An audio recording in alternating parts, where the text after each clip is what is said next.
ओम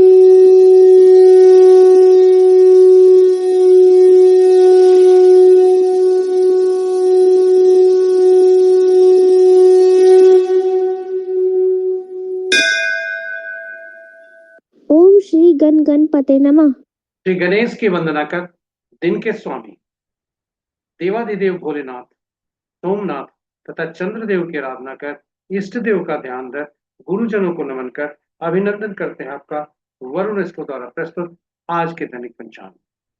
यह दैनिक पंचांग हम नित्य प्रस्तुत किया करते हैं और प्रतिदिन प्रस्तुत लघु पंचांग का ही यह बृहद रूप है।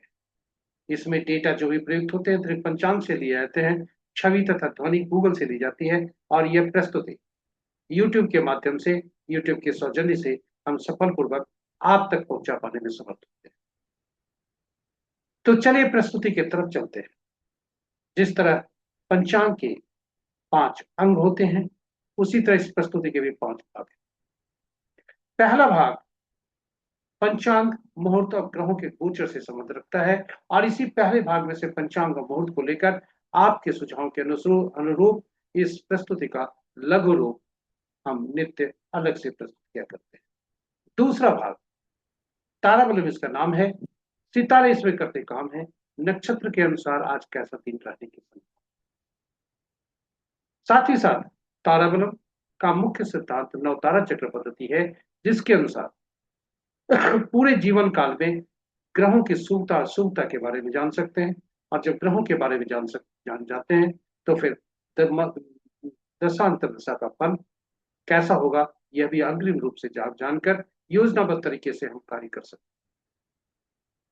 साथ ही साथ जन्म कुंडली के बैठे ग्रह से हम शुभ फल कैसे प्राप्त करें और अंत में शुभ और अशुभ ग्रहों के नक्षत्र में जन्मे जातक हमें शुभ और अशुभ फल देंगे। विस्तृत चर्चा प्रस्तुति है। तीसरा भाग चंद्रबलम का नाम है, राशि इसमें करते काम है। चंद्रमा जिस राशि में जन्म कुंडली में हो और जिस राशि में आज भ्रमण कर रहे हैं, दोनों का ताल मिलकर आज कैसा दिन रहने की संभावना। विस्तृत चर्चा प्रस्तुति। चौथा भाग चौघड़िया एक प्रकार का बोर्ड ज्योतिष शुभ और अशुभ काल दर्शाता है। कोई भी काम हम जब करते हैं तो उसमें शुभता की अपेक्षा करते हैं और यह हमारे लिए हमें हमें हमें मार्गदर्शक का काम करता है। चौघड़िया जी हाँ काफी उपयोगी है और इसकी उपयोगिता को देखते हुए हिंदी और अंग्रेजी में अलग अलग वीडियो पोस्ट करके हमने रखा है। विस्तृत चर्चा प्रस्तुति। पांचवा भाग जब जन्म हम लेते हैं तो उसी समय ठीक सांस की प्रक्रिया जब आरंभ होती है उसी क्षण ठीक उसी क्षण ईश्वर हमें कुछ अंक उपहार में देते हैं और ये अंक उपहार में जो अंक है वह पूरे जीवन पर कार्य करता है। कुछ अंक हमारे लिए सकारात्मक भी हो सकते हैं, कुछ नकारात्मक भी हो सकते हैं। साथ ही साथ जीवन की यात्रा के दौरान हम कुछ अंक अर्जित करके भी लाते हैं और वे शुभकारी भी हो सकते हैं, अशुभकारी भी हो सकते हैं। यह विशेष प्रस्तुति आपके लिए अंकों का चमत्कार है। जी हाँ, अंक कार्य करते रहते हैं। अंक आपके लिए हमारे लिए सकारात्मक और नकारात्मक दोनों रोल अदा करते हैं, दोनों भूमिका ये करते हैं, प्रदान करते हैं, दोनों भूमिका में आते हैं और इसलिए इन अंकों को पहचानना हमारे लिए जरूरी है, उन्हें समझना जरूरी है, इन्हें जानना जरूरी है ताकि हम इनका सही उपयोग करके जीवन में सुखता सुनिश्चित कर सके। यहाँ अंक निरंतर कार्य करते रहते हैं और अंक बोलते भी। किसी माह के विभिन्न तिथियों को जन्म जातक के लिए आज का दिन कैसा रहेगा, यहाँ अंक बोलते हैं। ये सारी बातें इसी प्रस्तुति में विस्तृत चर्चा प्रस्तुति। इस प्रकार पांचों भाग जो हम आपके लिए लेकर आए हैं वो संजो कर लाए हैं, संकलित करके लाए हैं आपके लिए। जी हाँ, आपके बेहतरी के लिए। इसलिए कहीं जाइएगा नहीं, हमारे साथ बने रहेगा अंत तक। और यदि अभी तक आपने YouTube पर चैनल को सब्सक्राइब नहीं किया, पहली बार हमारी प्रस्तुति को देख रहे हैं, देर न कीजिए, YouTube के कमेंट बॉक्स YouTube में हमारे चैनल को सब्सक्राइब करिए और साझा करिए अपने मित्रों परिजनों दर्शकों के संग ताकि वे भी हमारे चैनल का लाभ उठा सकें और अपने जीवन में सुख ला सकें। इसके साथ ही प्रस्तुति पे हम आगे बढ़ते हैं, और आगे बढ़ने के क्रम में हम पंचांग की पर थोड़ी चर्चा करते हैं। पंचांग आम बोलचाल की भाषा में शुभ और अशुभ मुहूर्त जानने का एक माध्यम है, बिल्कुल सत्य है। किंतु पंचांग की महत्ता, उपयोगिता, इसकी महत्ता हमारे जीवन में और इसकी जीवन में भूमिका काफी अधिक है। जी हाँ, पंचांग के 5 अंक हमें विभिन्न रूप से शुभता देते हैं। तिथि लक्ष्मी प्रदान करने वाला, वार से आयु में वृद्धि, नक्षत्रों से पापों का नाश, योग रोगों को दूर करने में सहायक, और करण कार्यों में सफलता, कार्य सिद्धि दिलाता है।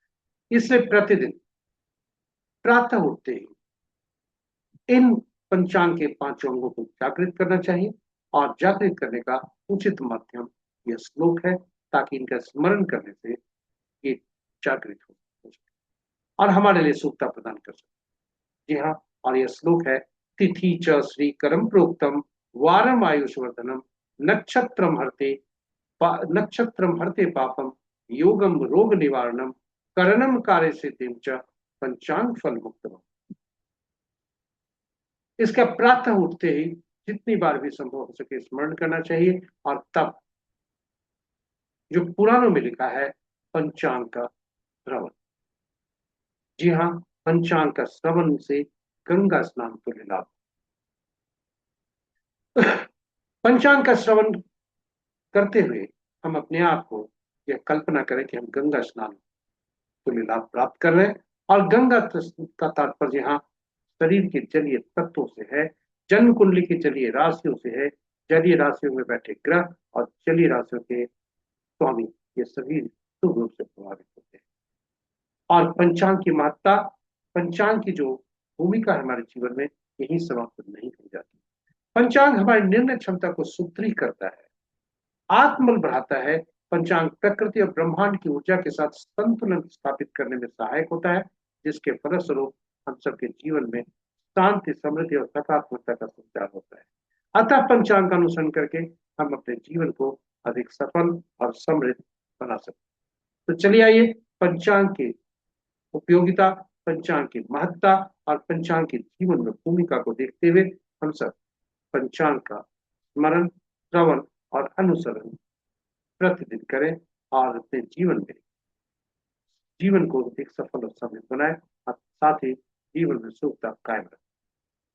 साझा कर प्रस्तुति को अपने मित्रों, परिजनों तथा शुभेच्छुओं के संग, ताकि वे भी प्रेरित होकर पंचांग का प्रतिदिन स्मरण, श्रवण और अनुसरण करके अपने जीवन में सुखता ला सके और सुखता कायम रख सके। इसी के साथ ही हम प्रस्तुति के आगे भाग में चलते हैं, और प्रस्तुति के पहले भाग में जाने के क्रम में श्री राम का नाम उच्चारण करते चलते हैं, और जहां श्री राम होते हैं वहीं भाई हनुमान भी होते हैं। जय श्री राम। जय भाई हनुमान।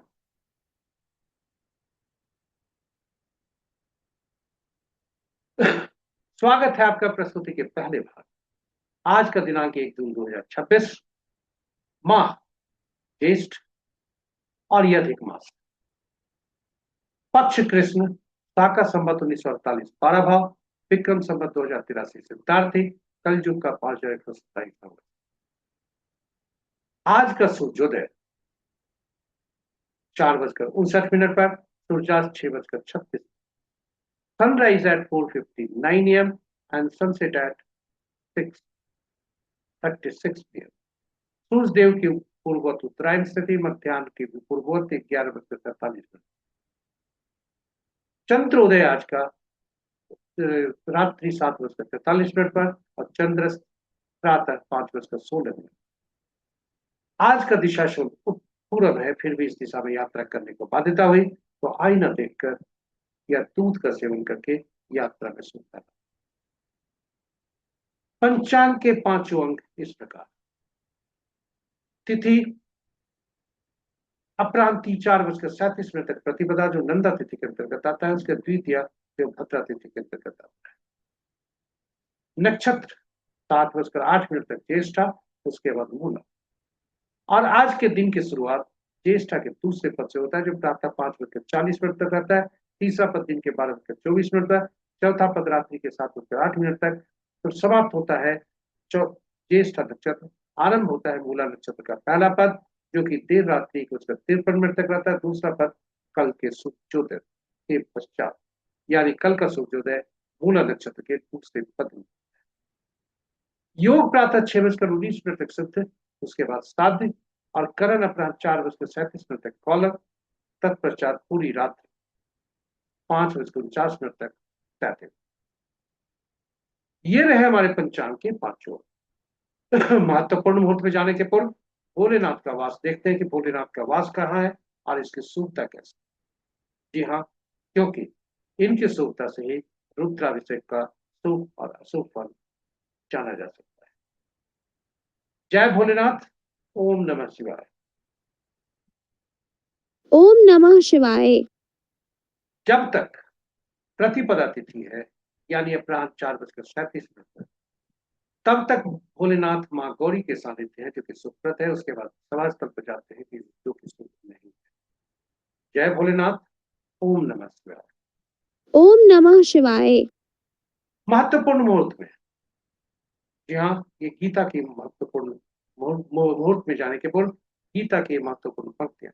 हम सबका अधिकार केवल कर्म पर है, फल पर नहीं। अतएव जिम्मेदारी के साथ कर्म करने के लिए सबसे अनुकूल मुहूर्त का चुनाव करना ही हमारी पहली सफलता है। चलिए आइए, कर्म का पर अधिकार कर ही है, और उचित फल प्राप्त करने हेतु अनुकूल मुहूर्त का चुनाव करके हम सफलता की पहली सीढ़ी पर पांव रखें। आज का महत्वपूर्ण मुहूर्त इस प्रकार। महत्वपूर्ण मुहूर्त में शुभ मुहूर्त, शुभ उसमें प्रभावी अभिजीत मुहूर्त दिन के 11:30 से 12:15 दिन तक। अमृतकाल प्रातः 9:16 से 11:03 दिन तक। विजय मुहूर्त अपराह्न 2:04 से 2:58 अपराह्न तक। गोधूली बेला संध्या 6:35 से 6:56 संध्या तक। और निशिता मुहूर्त देर रात्रि 11:37 से मध्य रात्रि 0:08। रात्रि में किए जाने पूजा पाठ जब तक साधना तंत्र मंत्र आदि के लिए निशिता मुहूर्त श्रेष्ठ हुआ करते हैं। अशुभ मुहूर्त में सबसे प्रभावी राहु काल प्रातः 6:41 से 8:23 प्रातः तक। गुलिक काल अपराह्न 1:30 से 3:12 अपराह्न तक। यमगण दिन के 10:05 से 11:47 दिन तक। और वर्ज मुहूर्त प्रातः 4:59 से कल के प्रातः 5:55। गणमूल प्रातः 4:59 से, यानी आज के सूर्योदय से 2 जून के 10:06 तक। जी हाँ, 2 जून के रात्रि के 10:06। ये रहे हमारे महत्वपूर्ण शुभ और अशुभ। अनुकूल मुहूर्त में कार्य करने से जीवन में आने वाली उन बाधाओं को उठने से सफलतापूर्वक और खुशी खुशी पार कर सकता है, जो मानव जीवन के हर चरण का अपरिहार्य हिस्सा है। इसलिए आइए, महत्वपूर्ण मुहूर्त की समाप्ति के बाद अनुकूल मुहूर्त या हम अपने आप में संकल्प लें कि हम अनुकूल मुहूर्त में कार्य आरंभ करेंगे, ताकि सभी बाधाओं को हम सफलतापूर्वक खुशी खुशी पार कर सकें। इसके साथ ही हम आपको ले चलते हैं दूसरे भाग। जी हाँ, सॉरी, दूसरे भाग में नहीं, ग्रहों की आकाशीय स्थिति। आज चंद्रमा वृश्चिक राशि में और नीच राशि ज्येष्ठा नक्षत्र बुध के नक्षत्र में, और बुध देव राशि परिवर्तन किए हैं, इसलिए बाल्यावस्था में है। और वही बृहस्पति देव 2 जून को राशि परिवर्तन करने वाले हैं, इसलिए वे वृद्धावस्था में। राशियों के अनुसार ग्रहों की स्थिति को देखा जाए तो मित्र राशि में 2 ग्रह, शत्रु राशि में 3 ग्रह, सम राशि में 2 ग्रह, अपनी राशि में 2 ग्रह। और जो अपनी राशि में ग्रह हैं वे हैं मंगल देव तथा बुध देव। बुध की राशि में सबसे ज्यादा ग्रह 3 ग्रह है। मंगल की राशि में 2 ग्रह है। चंद्र की राशि में कोई ग्रह नहीं है। शेष ग्रहों की राशियों में एक एक ग्रह है। नक्षत्र के अनुसार यदि ग्रहों की स्थिति को देखा जाए तो मित्र ग्रह के नक्षत्र में 3 ग्रह, शत्रु में कोई नहीं, सम नक्षत्र में 3 ग्रह, और अपने नक्षत्र में 3 ग्रह हैं। और जो अपने नक्षत्र में 3 ग्रह हैं वे हैं बृहस्पति देव, राहु देव और केतु देव। बृहस्पति देव और बुध देव के नक्षत्र में 2 2 ग्रह हैं। सूर्य और शनि के नक्षत्र में कोई ग्रह नहीं है, और शेष ग्रहों के नक्षत्र में एक एक ग्रह है। आज किसी भी ग्रह का नक्षत्र या राशि परिवर्तन नहीं है। आज चंद्रमा का राशि परिवर्तन रात्रि के 7:08 पर होने वाला है, जब वे वृश्चिक राशि से धनु राशि में जाएगा। इसके साथ ही आपको बता दें कि बृहस्पति देव 18 जून को पुष्य नक्षत्र में नक्षत्र परिवर्तन करेंगे, और शनि देव 27 जुलाई से वक्री होंगे। और इस प्रकार ये ग्रहों की आकाशीय स्थिति यहाँ पर समाप्त होती है। हम आपको ले आए हैं दूसरे भाग। ताराबलम इसका नाम है, जिसमें नक्षत्र करते काम है। ताराबलम सारणी आपके समक्ष प्रस्तुत, जिसमें ताराबलम के समक्ष जो नक्षत्रों के नाम है वो चंद्रमा के आज के गोचर से संबंध है। वहीं ताराबलम के नीचे जो नक्षत्रों के नाम है, हमारा आपका जन्म नक्षत्र है। इसमें से अपने नक्षत्र को हम चिन्हित करते हैं, हॉरिजॉन्टली हम आगे बढ़ते हैं, और आगे बढ़कर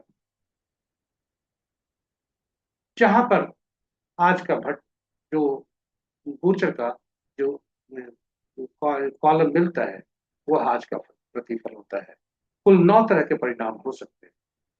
आज का प्रतिफल संपत, क्षेम, साधक, मित्र या मित्र में होता है, हो सकता है, जो शुभता के तरफ संकेत देते हैं, जिसके अंतर्गत नए कार्यों का आरंभ करते हुए हम दैनिक कार्य की सफलतापूर्वक कर सकते।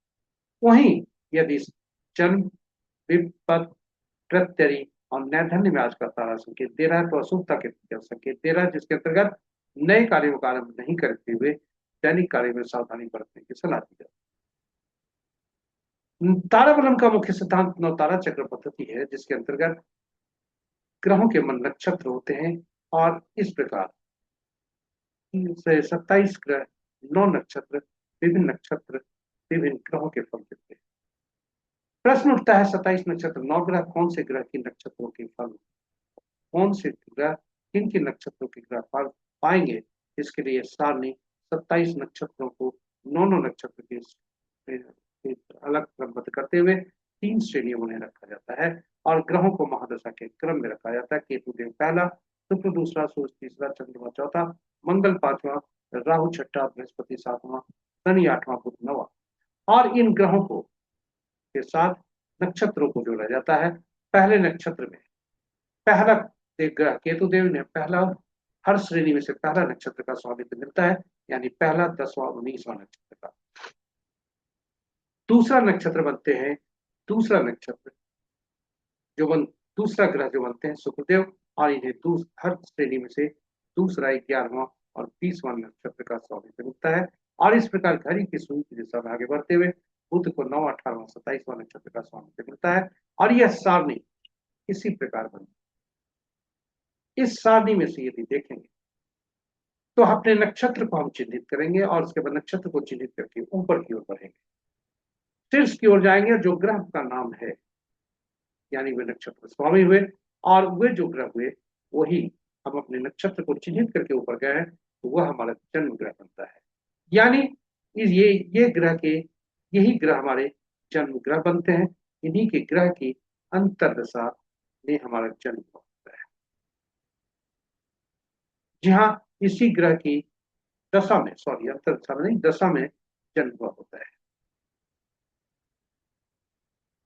साथ ही साथ गणना, जो फलित की गणना होती है, यहीं से आरंभ होती है, और यहाँ से घड़ी की सुई की दिशा में आगे बढ़ते हुए बुध तक जाते हैं, और फिर केतु से गणना आरंभ करते हुए जो हमारा जन्म ग्रह बनता है, ठीक उसके पिछले ग्रह तक हम गणना करें। इस प्रकार ग्रहों की गणना की जाती है। पहला ग्रह हमारा जन्म ग्रह बनता है। जन्म ग्रह हमारा पहला ग्रह से होता है, जिससे गणना आरंभ होती है, और इसी की दशा में हमारी जन्म होती है। और इतना ही नहीं, पिछले जन्म में भी हमारी मृत्यु इसी ग्रह की महादशा। इसे कैसे जाने? इसके लिए अपने जन्म कुंडली में विंशोत्तरी दशा को देखें। दशा अवधि जो लिखा हुआ है उसके ऊपर लिखा होगा दशा बैलेंस, अंग्रेजी में कहें residual part, residual part, remaining part बोल सकता है, शेषांश, भोगांश आदि। हर पर जो सॉफ्टवेयर है विभिन्न रूप से फल देते हैं। अब प्रश्न उठता है कि एक एग्जाम्पल से, हम उदाहरण से बता रहे हैं कि सूर्य की इस जातक का जिसका हमने लिया है, सूर्य की महादशा 1 साल 11 महीना 15 दिन भोग में है, और सूर्य की महादशा 6 साल की होती है। दोनों का अंतर 4 साल 0 महीना 15 दिन हुआ, और वह जातक को पिछले जन्म में भोग कर गया है। और इसलिए पहला ग्रह का संबंध पिछले जन्म के मृत्यु इस जन्म के जन्म से होता है, इसलिए इस ग्रह को पीड़ा की श्रेणी में रखा जाता है। और दूसरा, चौथा, छठा, आठवां, नौवां ग्रह जो बनते हैं वे शुभ फल देते हैं, और पहला, तीसरा, पांचवा, सातवां यह शुभ फल देते हैं। और इनके शुभता और अशुभता की जो इंटेंसिटी होती है, मात्रा होती है, जैसे जैसे इनकी क्रम संख्या आगे बढ़ती है, वैसे वैसे यह आगे बढ़ती है। यानी मित्र में शुभता में कहें तो मित्र अति मित्र अति अति शुभ शुभ, और नैर्धन्य पी अति पीड़ादायक। तो ये रहे, ये अब हम इस चार्ट से यह जान गया कि कौन से हम ग्रह पूरे जीवन काल में शुभकारी होंगे, कौन से अशुभकारी। यानी दूसरा, चौथा, छठा, आठवां, नौवां ग्रह जो होगा शुभकारी होगा। पहला, तीसरा, पांचवा, सातवां हमारे लिए परेशानी का भी सबब बन सकता है। तो 2, 4, 6, 8, 9 जो ग्रह बने, ये हमारे लिए शुभ फल देंगे, और इनकी दशा में शुभ फल प्राप्त होंगे। वहीं पहले, तीसरे, पांचवें, सातवें में उसके दशांतर दशा हमारे लिए परेशानी का सबब बन सकता है। इसलिए पहल इस ग्रह को हम तालमेल करके जीवन में दशांतर दशा को का फल ज्ञात करके जीवन में योजनाबद्ध तरीके से शुभ फल का कार्य का निष्पादन शुभ ग्रह की अंतर दशांतर दशा में कर सकते हैं, और शुभता सुनिश्चित कर। वहीं अशुभ ग्रहों की स्थिति में हम अपने आप को चुनौती का सामना करने के लिए तैयार रहते हैं, जो कि मानसिक रूप से हम तैयार हो जाते हैं। इसलिए हमें कम कुप्रभावित करती है, चोटिल कम करती है, परेशानी कम देती है, और यह काफी उपयोगी बनता है। इसी तरह से जन्म कुंडली में बैठे ग्रह कैसे कैसे फल निकालेंगे, यह भी जाना जा सकता है। और शुभ ग्रह के नक्षत्र में जन्मे जातक हमारे लिए शुभ फलदायी होंगे, अशुभ ग्रहों के नक्षत्र में जन्मे जातक हमारे लिए अशुभता ही लाएंगे, चाहे वो व्यक्ति घर का ही क्यों ना हो, परिवार का ही हो, रिश्तेदार हो, समाज का हो, या फिर कार्यस्थल का हो, या फिर या कहें हमारे व्यवसाय स्थल का, कहीं का भी। ये हम अग्रिम रूप से जान सकते हैं, और इसलिए नौ तारा चक्र पद्धति काफी अद्भुत पद्धति है, और इसकी अद्भुत पद्धति को देखते हुए यूट्यूब पर हमने अलग से वीडियो पोस्ट करके रखा है, जिसमें भगवान राम, माँ सीता तथा पवन पुत्र हनुमान की भी कुंडली उसमें रखी, आप उसे देखें, लाभान्वित हो। इसके साथ ही हम तारा बलम पर वापस चलते हैं। जी हाँ, तारा बलम पर वापस चलते हुए आपको बता दें, संपत तारा दूसरा धन जो है, दूसरा जो तारा होता है, ये धन संपत्ति और आर्थिक लाभ देता है। क्षेम तारा आरोग्य कुशलता मानसिक शांति प्रदान करता है। साधक तारा जो छठा होता है, रुके हुए कार्य पूरा करता है, लक्ष्य में सफलता दिलाता है। मित्र तारा आठवां, मित्र और सहयोगी से मदद और मधुर संबंध स्थापित कराता है। और अति मित्र तारा नौवां, हर तरह के विशेष लाभ एवं सौभाग्य कारक। वहीं तीसरा ग्रह विपत विपत्ति, अचानक आने वाली समस्याओं का के नुकसान का कारण बनता है।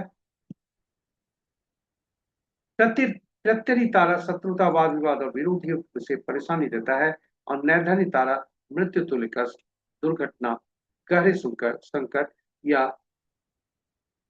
हानि के का सूचक माना जाता है।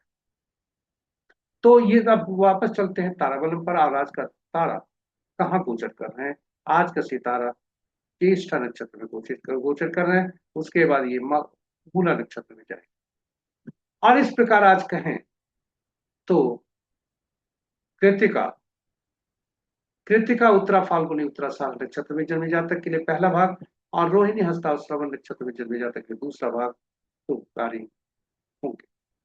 शुभकारी नहीं हो,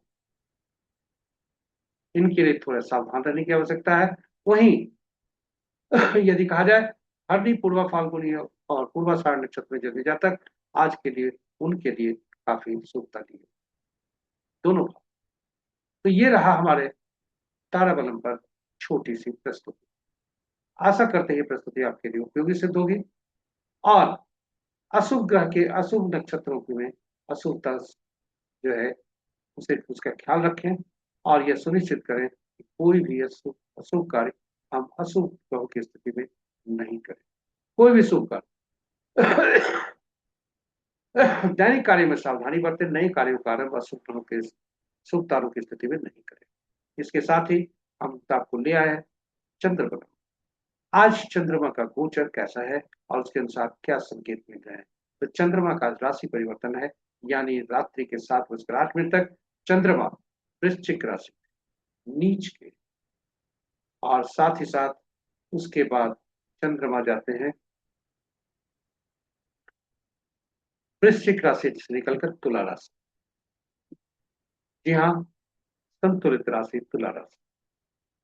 और फल क्या होगा, तो चंद्र बलम के अनुसार आज जब तक चंद्रमा वृश्चिक राशि में है तब तक वृषभ, मिथुन, कन्या, वृश्चिक, मकर और कुंभ राशि के जातक के लिए शुभता के संकेत हैं। शेष राशि के जातक के लिए शुभता के संकेत नहीं है। वहीं धनु राशि में जब चंद्रमा जाते हैं तब मिथुन, कर्क, तुला, धनु और कुंभ और मीन राशि के जातक के लिए शुभता के संकेत है। तो इस प्रकार ग्रहों के आकाशीय स्थिति और चंद्र गोचर से हमने संबंध रखा, कैसे कैसे फल होंगे और इनसे शुभता कैसे प्राप्त हो सके। इसके लिए भी हमने वीडियो अलग पोस्ट करके रखा है, आप उसे देख सकते हैं। इसके साथ ही हम आपको चौथे भाग में ले आए। चौथा भाग चौघड़िया एक प्रकार का मूल ज्योतिष, शुभ और अशुभ काल दर्शाता है किसी भी कार्य को करने के लिए, और चाहे वह कार्य शुभता लिए हो क्यों नहीं। कोई भी कार्य शुभता लेने के उद्देश्य से ही क्यों ना हो, जब भी हम कोई कार्य करते हैं तो उसमें शुभता चाहते हैं और शुभ कार्य करने के लिए इसका उपयोग किया जाता है। चाहे वह कार्य पूजा पाठ से संबंधित हो या पहली बार कोई कार्य किए जा रहे हैं। यदि कोई व्यक्ति उचित मुहूर्त नहीं देखना चाहता हो या नहीं देख पाया हो तो कम से कम शुभ कार्य को करने के लिए चौघड़िया अवश्य देखना चाहिए। और चौघड़िया की उपयोगिता काफी है, इसलिए YouTube पर हमने अलग अलग वीडियो पोस्ट करके रखा है, आप उसे देख सकते हैं। संक्षेप में यहाँ चर्चा करते हैं। कुल 8 चौघड़िया दिन के, 8 चौघड़िया रात के होते हैं और साप्ताहिक दिनों से इनसे इन्हें संबंध करने के साथ ही चौघड़िया का नामकरण हुआ। और इस प्रकार 7 चौघड़िया 8 चौघड़िया का संबंध 7 दिन से होता है, क्योंकि आदि का चौघड़िया जो होता है वो अंत का चौघड़िया होता है।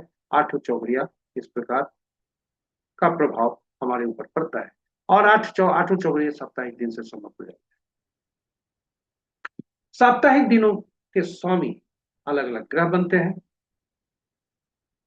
और ये विभिन्न रूप से विभिन्न उद्देश्य कार्यों के लिए, विभिन्न गतिविधियों के लिए लाभदायी माने जाते हैं।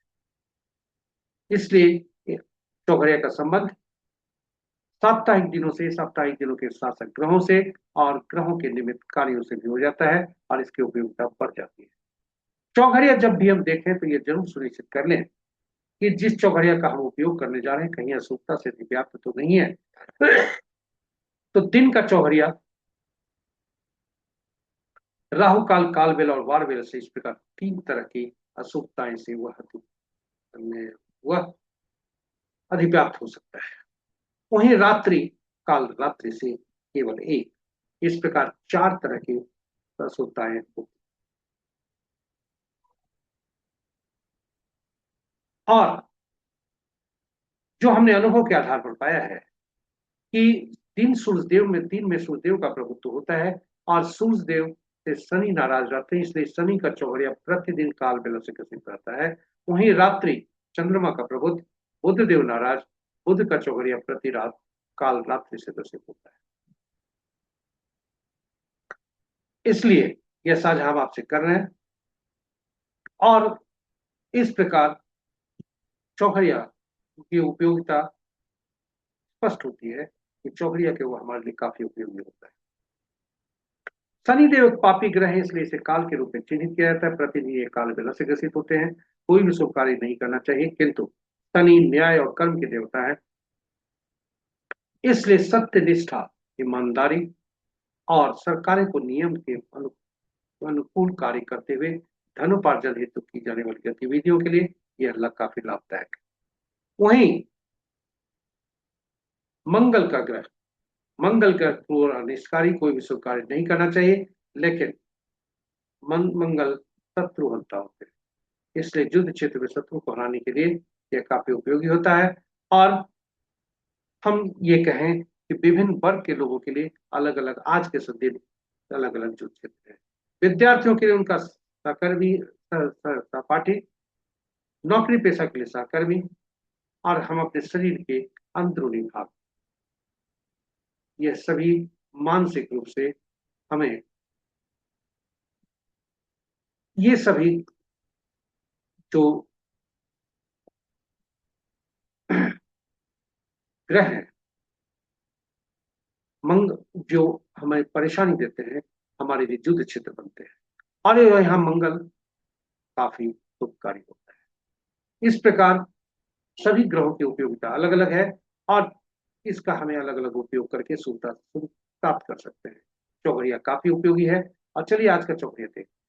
आज का चौघड़िया जो है, आज दिन सोमवार है, अमृत चौघड़िया से दिन आरंभ है, अमृत चौघड़िया से दिन समाप्त है, और रात्रि चर चौघड़िया से आरंभ है, चर चौघड़िया से समाप्त है।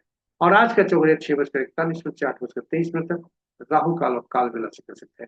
वहीं लाभ चौघड़िया जो 3:12 से 4:54 तक है, वह अपराह्न, वह वार बेला से ग्रसित है।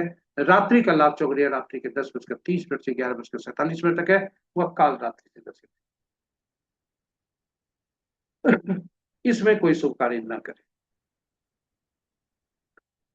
स्वागत है आपका अंकों की दुनिया में। और अंकों की दुनिया में जो अंक कार्य करते हैं हमारे जीवन में, वो 1 से 9 तक हो। 10वां अंक नहीं होता, शून्य को गणना में नहीं लेते। 1 से 9 तक के अंक, 5वां अंक मध्यस्थ का अंक करता है, क्योंकि बीच का अंक होता है, इसलिए 5वां अंक बहुत महत्वपूर्ण। और ये ग्रह जो होते हैं 1 से 9 तक, इनके शासक ग्रह अलग अलग होते हैं। 1 के सूर्य, 2 के चंद्रमा, 3 के बृहस्पति, 4 के राहु, 5 के बुध, 6 के शुक्र, 7 के केतु, 8 के शनि, 9 के मंगल। और इन ग्रहों के तत्व, ऊर्जा और गुण जो अंक को शासित करते हैं, उन अंकों में समाहित होते हैं। इसलिए इन अंकों को अंकों की दुनिया में विशेष नाम से पुकारा जाता है, जिसकी सूची आपके समक्ष जब हम जन्म लेते हैं तो ईश्वर हमें कुछ अंक उपहार में देते हैं, जिसे जन्म तिथि बोला जाता है। और इसमें तिथि, माह और वर्ष 3 कंपोनेंट होते हैं। तिथि और माह एक अंक या 2 अंकों का हो सकता है, वही वर्ष 4 अंकों का। तिथि हम खुद होते हैं, इसलिए इसे मूलांक बोला जाता है। बोलचाल की भाषा में इसे ड्राइवर कहा जाता है। तिथि और माह मिलकर हमारा बाहरी व्यक्तित्व दर्शाता है, तिथि हमारा आंतरिक व्यक्तित्व दर्शाता है। तिथि माह बाहरी व्यक्तित्व दर्शाता है, और वह उसे एटीट्यूड नंबर या अचीवमेंट नंबर के रूप में जाना जाता है। वहीं तिथि, माह और वर्ष तीनों को जो जोड़ते हैं तो वो भाग्यांक कहलाता है, जिसे बोलचाल की भाषा में कंडक्टर कहा जाता है। वर्ष को केवल अंकों को जोड़कर एक अंक में परिवर्तित करते हैं। पुरुष के लिए 11 से उसमें घटाते हैं, और महिला के लिए 4 उसमें जोड़ते हैं। इस प्रकार इस हमने एक जन्म कुंडली गूगल से ली है, जो उद्देश्य शैक्षणिक है, कोई भी भविष्यवाणी नहीं करना। जातक का जो ड्राइवर कंडक्टर 1 और 8 होता है, ड्राइवर 1, कंडक्टर 8, और इनका एटीट्यूड नंबर 7 होता है, एंजल नंबर 5 होता है। इस प्रकार अंकों की दुनिया में इस तरह से हम कार्य करते हैं। अब प्रश्न उठता है कि हमें इसका सही उपयोग कैसे करना चाहिए।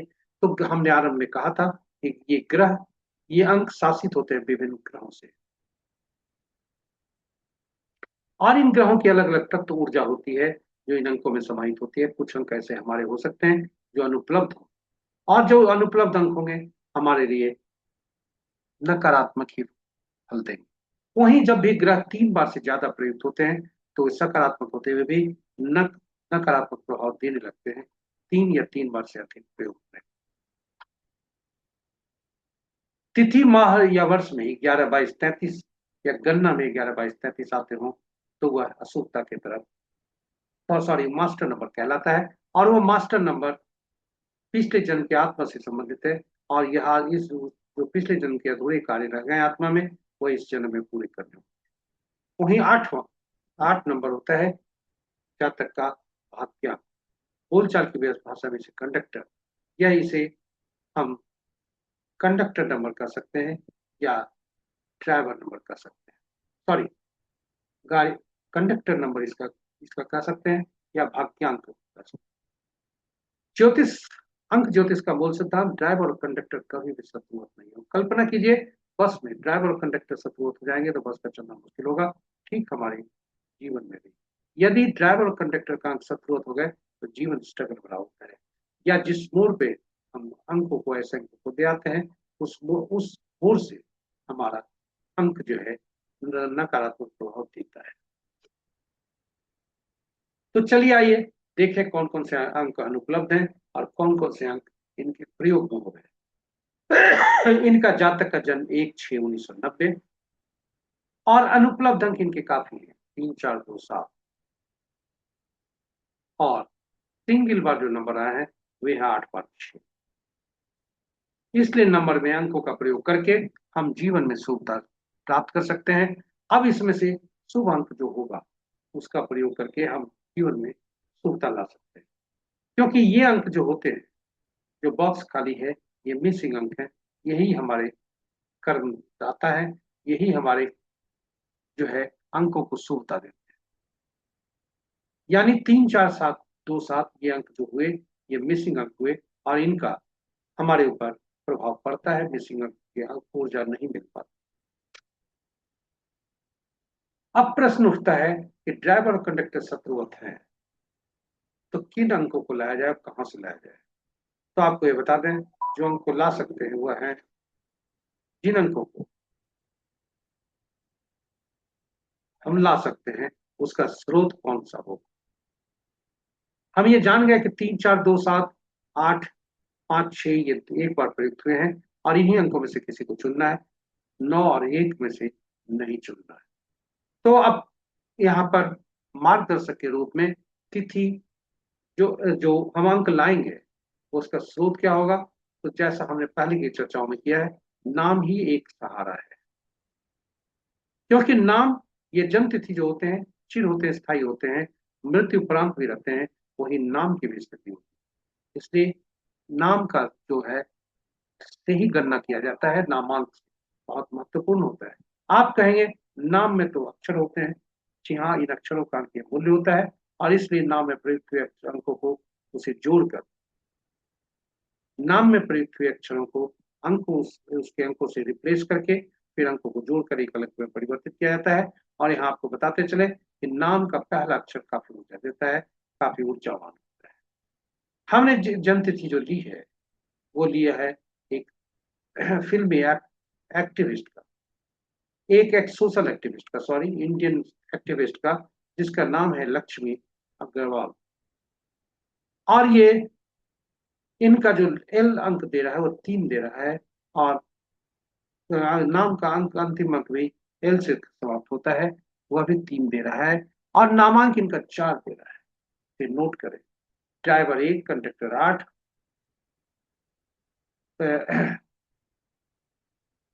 ड्राइवर 1, कंडक्टर 8, एंजल नंबर 5, और एटीट्यूड नंबर 7। अब आइए देखते हैं इनको, इसके इनके बारे में बता दें कि इनका जो अंक है वॉवेल कम दे रहा है, कॉन्सोनेंट ज्यादा दे रहा है, इसलिए यह इनके लिए एवरेज का अंक है, वॉवेल को ज्यादा होते हैं। तो चलिए आइए शत्रु अंकों को देखते हैं। 1 के 8, 2 के 4, 6 8 9, 3 के 6, 4 के 8 9, 4 2, 5 के कोई नहीं, 6 के 3 9, 7 के 7 9 3, 8 के 1 2 9 4 8, 9 के 6 4 2 8। इस प्रकार यदि हम देखें तो 1 के 8 दुश्मन है, और जातक का मूलांक 1, भाग्यांक 8 है। और ये 8 जो जो ये 8 अंक जो कि किस्मत का, ये 8 अंक जो होते हैं, भाग्यांक जो है वह भी शत्रु है 1 2 9 4 8 का। यानी जो 2 अंक मिसिंग है उसका उपयोग ना करें, 4 अंक जो मिसिंग है उसे ना करें, क्योंकि यह शत्रुवत है।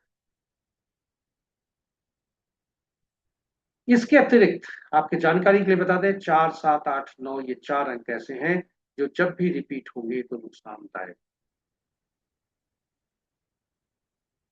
इसलिए कभी भी ये मूलांक और भाग्यांक का मित्र बनाने हेतु या पूरे जीवन में इन अंकों का रिपीटेशन न हो तो बेहतर है, क्योंकि इस नकारात्मक प्रभाव डालते हैं। 4 8 7 8 9 अपने के ही दुश्मन हो। इस प्रकार हमने देखा कार्य अंक कार्य करते हैं। पर यह साल कैसा होगा, तो जातक का जन्म 1990 में हुआ है, भाग्यांक उस समय भी 8 था, और जन्म तिथि में से 1990 वर्ष को निकालकर 2026 में को रिप्लेस करते हैं। और जब ये करते हैं तो जो अंक जोड़ते हैं वह भी 8 ही होता है।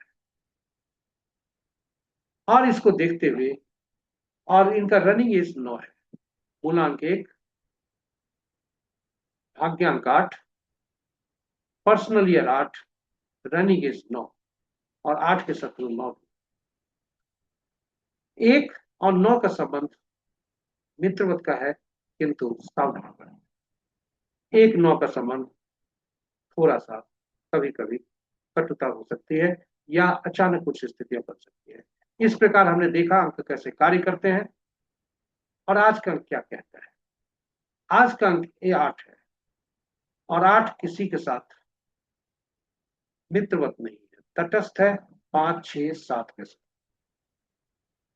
यानी 5 किसी भी माह के 5 14 23 6 15 24 7 16 25 को जन्म जातक के लिए आज के दिन सामान्य होने की संभावना है, और शेष अंकों में जन्म जातक के लिए आज का अंक शुभ नहीं। इसके साथ ही प्रस्तुति यहाँ पर समाप्त होने को है, और आप हमारे साथ बने रहे। सारांश आपके लिए, पंचांग का स्मरण श्रवण और अनुसरण करना चाहिए। अपने ग्रहों के पहचाने समझें और उनके अनुरूप कार्य करें। अनुकूल मुहूर्त में कार्य आरंभ करके शुभता सुनिश्चित करें।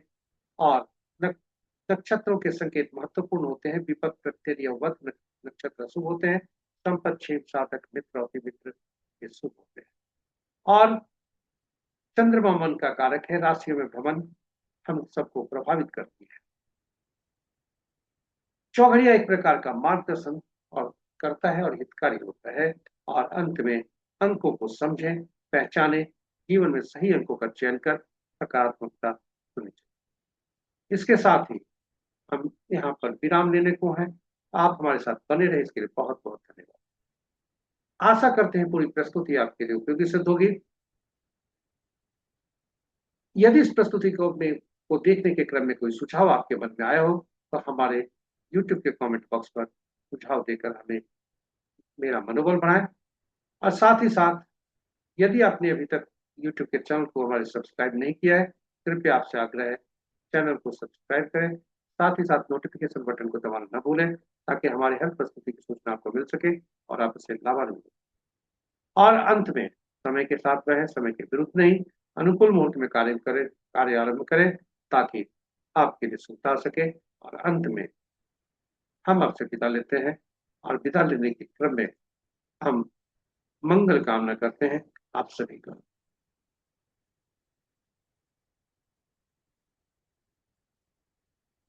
मंगल कामना करते हैं हम आप सभी का।